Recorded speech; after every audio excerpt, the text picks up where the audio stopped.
ঢাকাই চলচ্চিত্রের সুপারস্টার বলা হয় শাকিব খানকে। ক্যারিয়ারে দারুণ সব সিনেমা উপহার দিলেও ব্যক্তিজীবন নিয়ে কিছুটা সমালোচিত তিনি।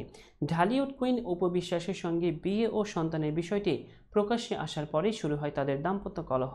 অপুর সঙ্গে দাম্পত্য কলহ ও বিচ্ছেদের পর কাজ নিয়ে ব্যস্ত দেখা গেছে শাকিব খানকে, কিন্তু পরবর্তীতে জানা যায় চিত্রনায়িকা শবনম বুবলীকে বিয়ে করেছেন এই নায়ক।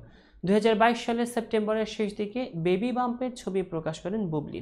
এর একদিন পর সাকিব বুবলী একসঙ্গে ফেসবুকে ছেলে শেহজাদ খান বীরের ছবি প্রকাশ্যে আনেন। এরপরই শুরু হয় ফের আলোচনা সমালোচনা। বুবলী ফেসবুকে এক পোস্টে তখন জানান, এখন পর্যন্ত আমার জীবনের স্মরণীয় দুটো তারিখ 20/7/2018 এবং 21/3/2020। এর মধ্যে 20 জুলাই 2018 সাল হচ্ছে সাকিব বুবলীর বিয়ের তারিখ এবং 21 মার্চ 2020 সাল হচ্ছে ছেলে শেহজাদ খান বীরের জন্ম।